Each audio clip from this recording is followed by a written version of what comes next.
할렐루야, 할렐루야. 반갑습니다.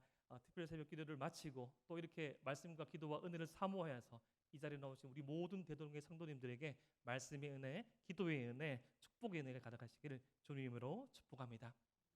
우리는 흔히 이 스트레스라고 하면 이 스트레스 자체가 이 건강에 큰 위협을 주는 것으로 그렇게 판단합니다.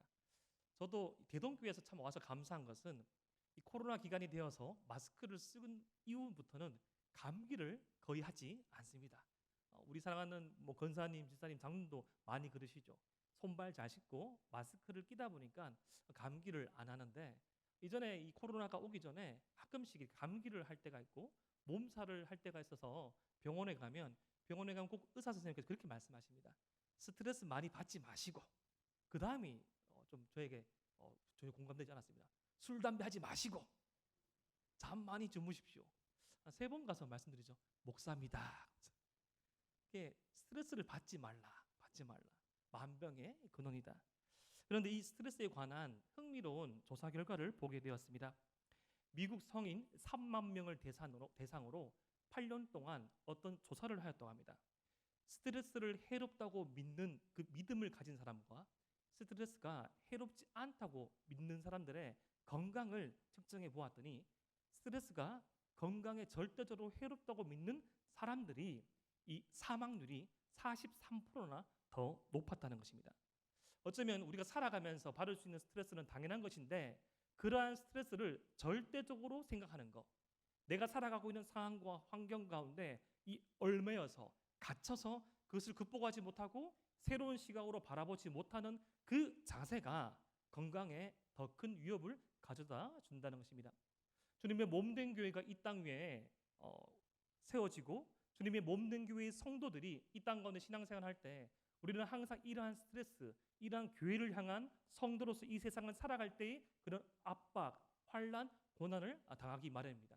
지금 2021년도 코로나가 발병한 지 이 반년이 지나서가 그런 것이 아니라, 항상 이 땅 위에서 믿음을 가지고 살아가는 모든 믿음의 선진들은 이 믿음으로 말미암아, 하나님의 백성으로 말미암아 고난과 환난, 역경과 어려움 가운데 있었는데, 과연 우리는 주님이 다시 오실 때까지 완성된 하나님 나라가 돌아가기 전까지 피할 수 없는 이 압박, 환난, 어려움 가운데 어떻게 우리가 이것을 대응할 것인가? 그것에 대한 이 질문을 가지고 오늘 본문을 한번 살펴보려고 합니다. 오늘 본문이 이 사도행전 12장 1절 말씀이 이렇게 시작됩니다. 그때 헤롯 왕이 손을 들어 교회 중에서 몇 사람을 해하려 하여. 사도행전 11장은 이 최초의 그리스도인이라 불렸던 이 안디옥 교회의 아름다운 이야기가 기록되어 있습니다. 안디옥 교회의 아름다운 이야기가 기록된과 동시에 이 예루살렘에서 큰 기근이 있어서 이 안디옥 교회에서 예루살렘 이 교회로 연보를 가지고 이 떠나는 그 이야기 다음에 등장할 말씀이 헤롯 왕이 손을 들어서 교회 중에 몇 사람을 해하려 하였다는 말씀입니다. 여기서 이 헤롯 왕은 헤롯 아그리파 1세입니다. 이 사람은 대단히 뛰어난 영재입니다. 이 로마 황제와도 아주 혈통적으로 가까운, 친분적으로 가까운 사람이었고, 그리고 약간의 유대적 혈통을 가지고 있었기 때문에 로마 사람들도 좋아하고 유대인들도 좋아하던, 모든 사람이 좋아하던 그런 통치자였습니다. 그런데 그가 더 많은 유대인들의 지지, 로마 제국의 지지를 받고자 이 기독교 교회를 탄압하기 시작하였습니다. 이때부터 정치 세력이 조직화하여서 제도화하여서 교회를 탄압하기 시작했습니다. 사랑하는 대동의 성도 여러분, 주님의 몸된 교회를 향한 이런 조직적인 탄압, 주님의 몸된 교회를 향한 제도적인 압박은 지금 있는 것만 아니라 교회가 이 땅 위에 있은 그 모든 세대 가운데 항상 있었습니다. 이 어려움과 이 환난 가운데 최초의 순교자가 나오게 됩니다. 사도행전 12장 2절 말씀, 요한의 형제 야고보를 칼로 죽이니. 예루살렘 교회의 지도자였던 요한을 참수용하였습니다. 왜 야고보였을까? 왜 요한의 형제 야고보였을까? 그는 예루살렘 교회의 중요한 인물이었고, 아마도 추정해 본다면 이 예루살렘 교회에서 가장 중요한 역할을 했던 이 베드로는 잠시 사도행전 5장 이후에 부재에 쓸 가망이 많습니다. 그리고 두 번째로는 이 넘버 원을 먼저 제거하는 것보다 더 위협을 가하려고 이 넘버 투부터 제거하는 이런 악의 습성들. 사람이 그렇죠. 점점 조여져 오는 게 더 공포스럽습니다. 한 번에 모든 것을 없애면 공포 어떤 본보기가 되지 않죠. 이 야고보를 죽임으로써 그를 참무 수용시킴으로써 이제 교회 가운데 닥쳐질 피바람, 교회 가운데 닥쳐질 이 환난과 어려움을 예고하였습니다. 이 일들을 보고 유대인들이 어떻게 반응했을까요? 사도행전 12장 3절 말씀. 유대인들이 이 일을 기뻐하는 것을 보고 베드로도 잡으려 할세 때는 무교절 기간이라. 유대인들이 이 일을 기뻐했다고 이 누가가 기록해 놨습니다. 실은 로마와 유대인들 모두에게 기쁜 일이죠. 헤롯과 로마 황제에 속하지 아니한 하나님의 통치를 받는 하나님의 말씀을 따르는 이 기독교인들은 이 헤롯과 로마 제국 이 양측의 유대교를 믿는 사람들에게도 눈의 가시였기 때문입니다. 그렇게 이 야고보의 죽음이 기쁨이 되는 것입니다. 그리고 이제 본격적으로 순교의 피를 보려 합니다. 다음 목표는 이 베드로인데 마침 베드로를 죽이려는 때가 무교절 유월절이었습니다. 어쩌면 야고보를 이어서 베드로가 이 유월절에 이 어린 양의 이 순교의 피를 흘리지도 모르게 된 것입니다. 여기서 저는 한 가지 주목하는 것이 사람들이 기뻐하는 것과 하나님이 기뻐하는 것을 우리는 항상 유념해야 한다는 것입니다. 성경은 그러한 관점에서 이 날카롭게 사람을 분별합니다. 사람의 눈을 의식하는 자, 하나님의 눈을 의식하는 자, 하나님의 백성 안에서도 사람의 눈을 의식하는 자, 하나님의 눈을 의식하는 자. 이스라엘의 첫 번째 기름 부은 왕 사울은 처음에는 그 누구보다 겸손한 자였고 이 여타 다른 이스라엘 사람과는 비교할 수 없는 압도적인 외모와 압도적인 체격을 가지고 있고 더 나아가 주님께 기름 부음 받은 왕이었지만 그가 언제부터 변절하기 시작했습니까? 그가 하나님이 아닌 사람의 눈을 의식하기 전부터 그는 미치광이 왕으로 변절되기 시작하였습니다. 사랑하는 대동의 모든 성도 여러분, 우리는 항상 신앙생활을 하면서 유념해야 합니다. 사람의 눈을 쏘기를 하는가, 하나님의 눈을 쏘기를 하는가, 사람의 눈에 들려 하는가, 하나님의 눈에 들려 하는가. 사람을 기뻐하는 신앙생활이 아니라 사람을 기쁘게 만드는 그런 사역이 아니라 하나님의 마음을 시원케 하는 사역, 하나님의 마음을 기쁘시게 하는 사역, 하나님의 눈을 쏘기지 않은 사역, 그러한 신앙생활이 우리 가운데 있기를 주님의 이름으로 축복합니다. 이제 이러한 목표를 가지고 사람을 기쁘게 하려고 이 헤롯 왕이 이 베드로를 잡아 들입니다. 이 4절 말씀, 사도행전 12장 4절 말씀을 우리 함께 한번 읽어 보겠습니다. 시작. 잡음에 옥에 가두어 군인 넷씩인 내 패에 맡겨 지키고. 이 사중의 감시를 하고 있습니다. 그리고 아마 이 베드로가 투옥된 이 감옥은 이 안토니아 요새로 추정되어집니다. 가장 극악한, 가장 흉측한 범죄를 저지르고 이 갓잡아 죽여도 이 시원치 않는, 마땅치 않는 극악범들, 절대 탈출이 불가한, 절대 탈옥에 불과한 그 감옥, 그 감옥에 사중으로 감시를 하고 있습니다. 그런데 이 12장 4절의 이 후반부의 말씀, 끌어내고자 하더라, 이 말씀은 이 한글에서는 드러나지 않지만 원어의 의미를 살펴보면 이 끌어낸다는 것은 재판의 결과를 이 로마와 유대 당국이 좌지우지할 수 있다는 의도성을 담고 있습니다. 어차피 베드로는 죽은 목숨이란 거죠. 이 베드로는 죽은 목숨이고 좌지우지하여서 재판의 결과를 사형으로 돌릴 수 있다는 그런 의도성이 이 말씀 가운데 숨겨져 있습니다. 절대절명의 위기죠. 예루살렘 교회의 절대절명의 위기입니다. 이 야고보가 순교한 이후에 이 베드로까지 순교한다면 주님의 몸된 교회의 이 존폐가 위협을 당할 수도 있는, 그리고 나머지 모든 사도들에게도 이 복음 전파의 사역에 큰 위축이 올 수도 있는 위험, 어려움 가운데 교회가 처해 있었습니다. 이때 어려울 때, 힘들 때 예루살렘 교회는 무엇을 하고 있었을까요? 바로 기도하고 있었습니다. 사도행전 12장 5절 말씀, 이에 베드로는 옥에 갇혔고 교회는 그를 위하여 간절히 하나님께 기도하더라. 아멘. 사도행전의 저자는 누가입니다. 그래서 이 원래 누가복음과 사도행전 말씀은 같이 붙여 있었는데 후대에 분리한 것이죠. 그리고 누가복음과 사도행전이 짝을 이루는 경우가 상당히 많습니다. 여기서 이 간절이라는 표현은 우리 주님께서 누가복음 22장 44절 말씀에 겟세마네 동산에서 이 땀이 피가 되듯이 그 간절히 기도한 그 표현과 동일한 표현입니다. 우리 주님께서 이 잔을 내게로 옮겨 주옵소서, 나의 뜻대로 아니라 아버지의 뜻대로 하여 주옵소서라고 하였던 그 기도처럼 베드로의 이 생명을 위해서, 베드로의 안위를 위하여서 예루살렘 교회가 온 성도가 모여서 열심히 간절히 기도하였다는 것입니다. 사랑하는 대동의 성도 여러분, 교회가 언제 기도해야 합니까? 교회는 항상 기도해야지만 교회는 위기 가운데 기도해야 됩니다. 교회는 위기 가운데 당을 짓고 패를 짓고 갈라서 싸우는 것이 아니라 교회는 최대의 위기 가운데 최고의 기도를 올려드려야 합니다. 이것이 바로 교회의 힘입니다. 기도하는 공동체, 기도하는 부서, 기도하는 성도를 무시하지 마십시오.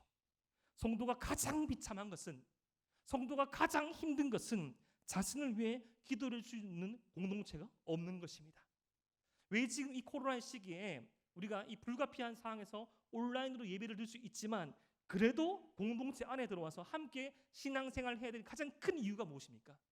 예배는 보는 것이 아니라 예배는 참여하는 것이고, 예배는 그냥 하나님께 수직적으로 은혜만 받는 것이 아니라 공동체 안에서 수평적으로 통용되어지는 하나님의 이 은혜, 기도의 제목을 나누고 함께 기도하는 그 힘이 바로 소그룹 가운데 있기 때문입니다. 기도하는 성도는 결코 망하는 법이 없습니다. 기도하는 교회는 결코 멈춰지는 법이 없습니다.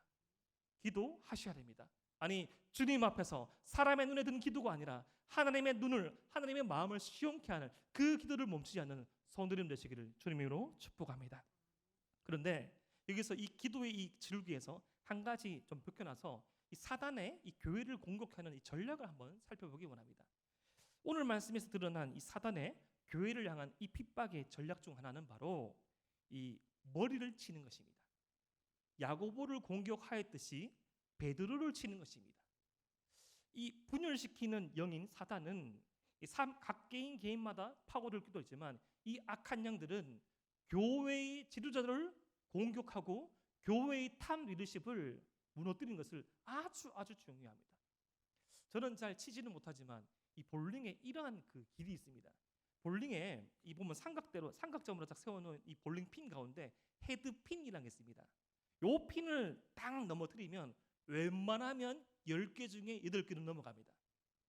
헤드 핀이 쓰러졌을 때 나머지 핀들이 줄줄이 쓰러지듯이 교회의 탑 리더십을 무너뜨리면, 교회의 탑 리더십들이 허물어지게 되면 교회는 자연스레 허물어지게 되고 힘들어지게 되는 것입니다. 하나님께서 세우신 담임 목사님, 기름 부음 받은 우리 모든 장로님들, 모든 교육자들, 모든 중시자들, 그를 위해서 기도하셔야 됩니다. 우리 스스로도 기도하셔야 되고 이 탑 리더십이 무너지지 않도록 더욱더 은혜 가운데 충만하도록 하나님께서 그 어떠한 공격에서도 지켜주시도록 우리 대동교회 모든 탑 리더십을 위해서 기도하시기를 바랍니다. 이렇게 예루살렘 교회가 이 베드로를 위해서 열심을 다해 기도할 때 무슨 일이 일어났을까요? 이 같은 시각 이 베드로는 어떤 상황 가운데 있었을까요? 우리 사도행전 12장 6절 말씀을 우리 함께 한번 읽어 보겠습니다. 시작. 헤롯이 잡아내려고 하는 그 전날 밤에 베드로가 두 군인들 틈에서 두 쇠사슬에 매어 누워 자는데 파수꾼들이 문 밖에서 옥을 지키더니, 지금 베드로는 양측에 이 삼엄한 군인 틈에서 뭐 하고 있습니까? 자고 있습니다. 자고 있습니다. 이 자고 있다는 말씀은 좀 뒤에 보고 이 그 전날 밤, 지금 이 절대절명의 위기 가운데 베드로가 처해 있었음을 살펴보길 원합니다. 보통의 사람들은 이런 전날 밤에 잘 수가 없죠. 내일 중대한 암 수술을 앞두고 누가 편히 잘 수 있겠습니까? 열심히 수년 동안 공부한 이 수험 생활의 결과를 맛볼, 결과를 치러내야 될 이 시험 전날 밤에 누가 쿨쿨 잘 수 있는 청년이 있을까요? 이번 여름에 제가 전에 사역하던 이 지역에 가서 전에 사역하던 이 청년들을 몇 명 스쳐 지나가면서 만난 적이 있었습니다. 수험 생활을 하는데 이 공무원 시험을 치는데 준비했는데 참 아이러니하는 결과를 제가 보게 되었습니다. 수년을 두고 열심히 준비한 친구가 아깝게 떨어지고 짧은 시간이지만 집중적으로 공부한 친구는 되고 둘 다 제자니 누굴 두고 기뻐합니까? 둘 다 열심히 섬겼거든요. 제가 그 청년을 보면서 수년 동안 6년 동안 봤는데 가장 이 말라 있는 모습으로 너무 말라 있어가지고 제가 너무 가슴이 아프더라고요. 더 공부하라고 말도 할 수도 없고 지금 취업을 하면서 또 다른 시험에 대해서 공부를 준비를 하고 있지만 참 시험이 뭐길래 중대한 이 생명의 이 기로에 서 있는 이런 수술대를 앞두고 누가 편히 잘 수 있을까요? 누가 편히 잘 수 있을까요? 저도 이 생명이 중대한 그런 아픔들은 저는 태어났을 때 되게 몸이 아프게 태어나가지고 저는 기억이 잘 없지만 저는 되게 오랜 시간을 인큐베이터 안에 있었습니다. 제가 의식이 생기고 난 다음에 이런 어떤 병원에 대한 기억은 저희 첫째 아이를 놓을 때가 제일 첫 번째였습니다. 그때 그 첫째 아이가 이제 출산하는 그 시기가 임박하여서 병원에 입원을 하는데 저희 아이를 뵌 아내가 14시간 동안 진통하였습니다. 14시간을 진통하고 제왕절개 수술을 했습니다. 그러니까 7시간 지나니까 당시 사역하던 교회의 선임 장로님이 전화 오시더라고요. 목사님 나올 때가 되는데 왜 안 나옵니까? 다 기도하고 있는데 왜 안 나오죠? 하길래 아유 장로님 저도 잘 안 봐서 모르겠네요. 근데 여차여차 나중에 알아보니까 이 병원 측에서 이제 의사 선생님께서 참 좋으셨는데 날짜를 조금 더 이렇게 잘못 계산하셔가지고 이르게 간 것이었어요. 마지막에 아직까지 기억납니다. 14시간 진통하고 수술을 해야 한다는 그 소식을 들었을 때 한 맺힌 저희 아내의 눈물을 보았습니다. 그것은 두려움의 눈물이 아니었고 한 맺힌 눈물이었습니다. 근데 그렇게 잘 출산을 하고 참 이렇게 왔을 때 온 그래 성도들이 기도를 하고 온 성도들이 애썼다는 것들을 느끼니까 참으로 감사하더라고요. 생각해 보니까 불평할 일이 아니고 생각해 보니까 이것은 어떤 병을 치고 욕할 일이 아니고 건강하게 가장 선한 길로 하나님께서 인도하셨구나. 이 전날 밤 어쩌면 이 수요예배 가운데 나오신 성도님들도 그 전날 밤과 같은 상황 가운데 있는 분 있습니다. 많은 고난과 많은 환난과 많은 어려움 가운데 어쩌면 주님 앞에서 참 드려지는 이 마음이 주께 상달할까 고민하시고 또 고민하신 가운데 나온 우리 성도님들, 그 성도님께 오늘 이 말씀이 위로가 되기를 소망합니다. 근데 그런 전날 밤에 베드로는 무엇을 하고 있습니까? 앞서 말씀드렸듯이 누워 자고 있습니다. 그런데 이 누워 잔다는 이 표현은 신약에 거의 쓰이지 않은 아주 희귀한 표현입니다. 이게 사람이 어떤 그 생리적으로 습관적으로 잔다는 그런 의미보다는 아시죠? 이 누가복음과 사도행전을 기록한 누가는 역사가이자 의사입니다. 아주 정교한 표현을 합니다. 이 표현은 거의 죽은 듯한 이 상태를 표현하는 것입니다. 그러니까 죽음을 앞둔 상태, 거의 죽은 듯이 자는 것. 우리가 오늘 이 말씀 가운데 베드로가 거의 죽은 듯이 자고 있다는 것을 발견할 수 있다는 것이죠. 이렇게 죽은 듯이 자는 이유가 무엇일까요? 몇 가지로 나눠서 생각해 볼 수 있습니다. 첫 번째, 너무 피곤해서 렘 수면에 집어들어가지고 툭툭 쳐도 못 깨어날 만큼 잔다는 것. 그리고 이 베드로가 우리 주님의 그런 어떤 사역을 함께한 제자 아닙니까? 우리 주님께서 그와 함께 사역을 하실 때 풍랑 가운데 깨질 것만 같은 그 배 가운데 누우시고 고온히 주무신 그 주님이 나와 함께 하시기에, 하나님께서 나와 함께 하시기에 피할 수 없는 죽음이라도 주의 영광에 참여하는 길이라면 마땅히 받아들일 수 있는 그 안정감, 그 편안함, 은혜로만 오직 들어갈 수 있는 그 순교의 반열에 대한 확신이 있었기에 어쩌면 베드로는 편안한 잠을 취할 수 있었을 것입니다. 여기서 보면 예루살렘 교회만 반응하고 있어요. 정작 이 기도의 대상인 베드로는 잘 자고 있는데 예루살렘 교회는 얼마나 열심히 기도하였습니까? 이미 초대교회의 지도자 야고보의 죽음을 봤기 때문에 온 힘을 다해서 예루살렘 교회는 기도하고 또 기도하였습니다. 반면 베드로는 믿음을 가지고 그리고 너무나도 열심히 사역하기에 너무나 편안한 마음을 가지고 잘 자고 있었습니다.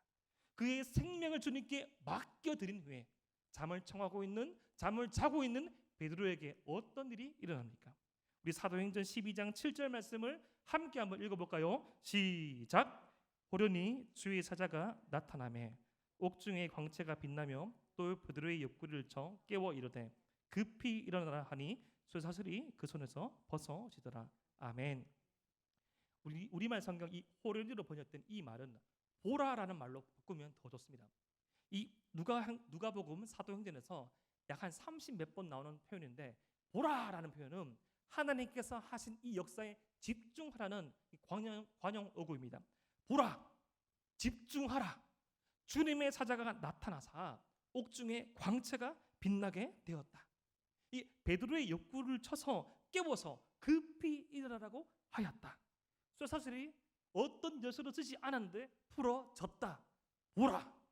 사람이 할 수 있는 일입니까? 베드로가 할 수 있는 일입니까? 로마 병사가 했던 일입니까? 오직 하나님께서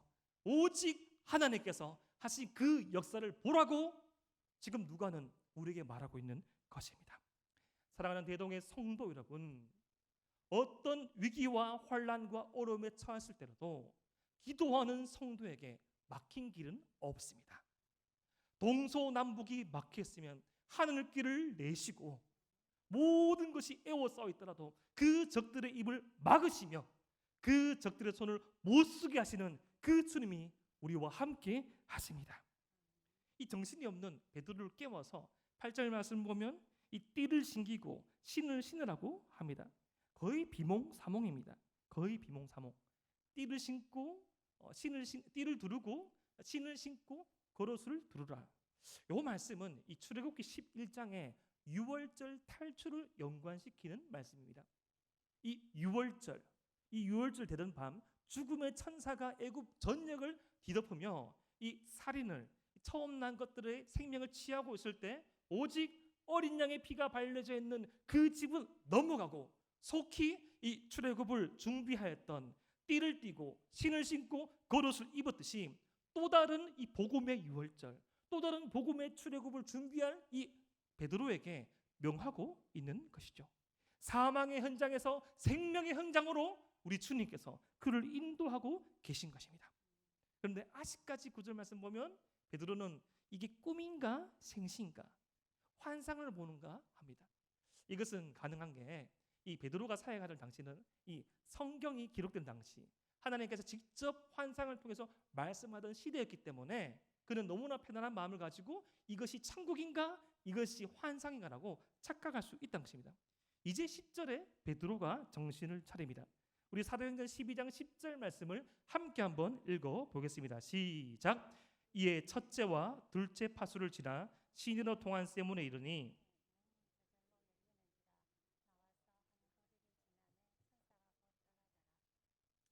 이 문을 세 개를 지났는데 사랑하는 대동의 성도 여러분, 그 당시에는 하이패스가 없습니다. 자동문이 없어요. 이 안토니아 요새는 그리고 이 정확하게 말하면 안토니아 요새에서 이 도망을 치려면 자신의 목숨을 부지하려면 예루살렘 밖으로 영내 밖으로 가려는데 지금 이 베드로가 이 천사의 인도함을 받아서 가는 곳은 이 밖이 아니라 이 안쪽입니다. 오늘 결론적인 말씀을 통해서 우리가 살펴볼 마가의 다락방 쪽으로 인도하고 있는 것입니다.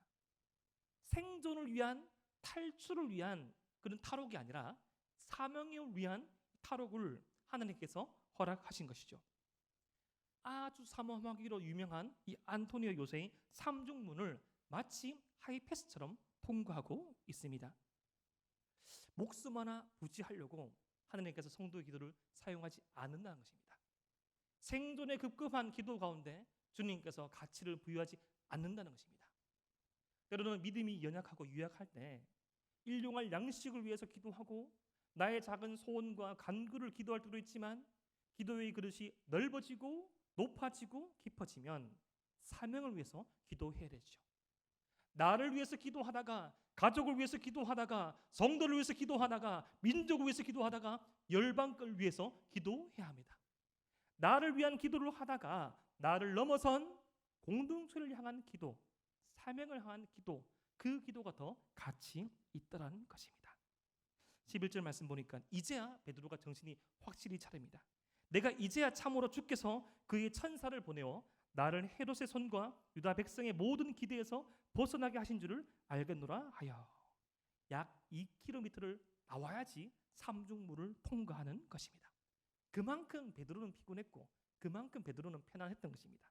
이제 자신에게 일어난 일을 깨닫고 12절 말씀, 마가라 하는 요한의 어머니 마리아의 집에 갑니다.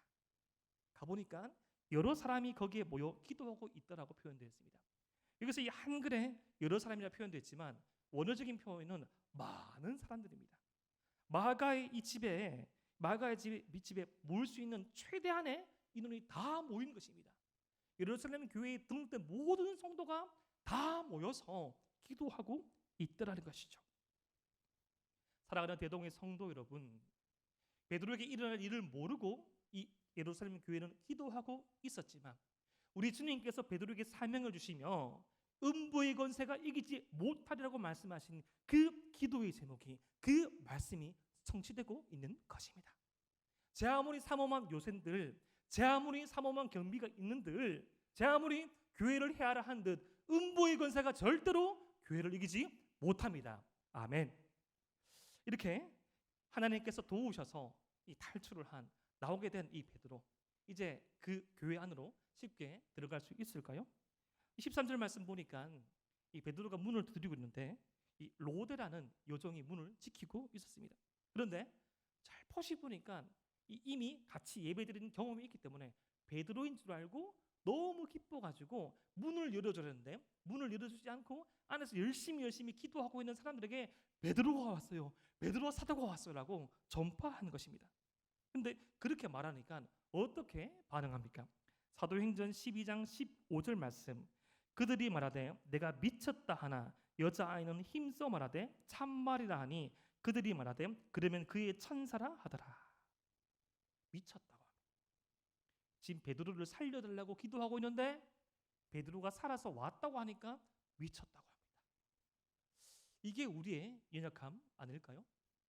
사랑하는 대동의 성도 여러분, 우리가 참으로 말씀을 붙잡고 기도하는 것이 능력 있는 줄 알고 정말 말씀을 붙잡고 주님 앞에 간절히 간구하는 이 기도의 제목이 응답되기를 바라면서도 막상 그것이 이루어지면, 막상 그 기도의 문이 열리게 되면 감사하지 않을 때가 많습니다.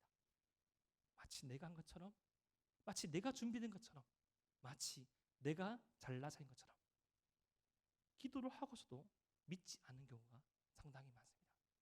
다른 데로 내가 기도하였지만 잊어버린 경우도 참 많이 있지요. 여기서 이 힘써 말하다는 표현은 이 베드로가 예수님을 3번 부인하던 장면에서 장담하여 이르던 그 말과 동일한 표현입니다. 누가복음 22장 59절 말씀, 1시간쯤 있다가 또 한 사람이 장담하여 이르되 이는 갈릴리 사람이니 참으로 그와 함께 있었느니라. 우리 주님의 예언의 말씀대로 딱 2번 울기 전에 내가 나를 3번 부인하라 한 그 말 가운데 그를 고발하며, 베드로를 고발하며 장담하여 말하던 그 고백이 이제는 요정이 힘써 말하면서 베드로입니다, 베드로 사도가 살아서 돌아왔어요라고 말하고 있지만 그때나 지금이나 여전히 불신앙으로 이 기도하고서도 믿지 아니하는 인간의 연약한 모습을 오늘 말씀은 저와 여러분들에게 보여주고 있는 것이죠. 하도 그렇게 말하니까 16절 말씀 보니 드디어 문을 계속 두드리는 베드로에게 문을 열어주게 열어주고 어떻게 합니까? 놀라 자빠집니다. 베드로를 풀어달라고 기도하는데 베드로를 만나서 놀랍니다. 이건 무슨 일입니까? 베드로를 살려달라고 기도했는데 베드로가 진짜 살아오니까 놀라는 것입니다. 그때 남들에게 알려지면 안 되니까 조용하게 손짓을 하고 주께서 나오게 하던 일을 베드로는 증언합니다. 안타깝게도 야고보의 죽음의 소식을 못 들은 것 같습니다. 야고보와 형제들에게 말하라고 말합니다. 오늘 이 말씀 가운데 아주 친숙한 모습을 보게 되죠. 기도하면서도 믿지 아니하는 사람들. 어쩌면 이 안토니오 요새의 어려운 그 뚫기 힘든 삼중문은 뚫는 것이 쉬웠지만 예루살렘 교회의 이 마가 요한의 나무문은 열기가 힘들었습니다. 이 안토니아 요새의 삼중문은 너무나도 쉽게 열었지만 모여서 기도하고 있는 이 교회의 문은 열기 힘든 현실. 어쩌면 저와 여러분들이 살아가고 있는 이 신앙의 일상을 보여주는 것이 아닌가 싶습니다. 성도들은 야고보와 형제들에게 전하라는 베드로의 말을 듣고 기도하며 믿지 못하는 자기 자신의 모습을 보게 된 것이죠. 베드로는 죽음 앞에서 잠든 자신을 구출하신 주님의 능력, 그런 자신을 보고 힘써 기도하였던 그런 교회를 보게 되고, 하지만 그러면서도 믿지 못했던 여전히 주님의 은혜 아니고서는 설명할 수 없는 공동체를 보게 됩니다. 사랑하는 대동의 성도 여러분, 이것이 우리의 모습입니다.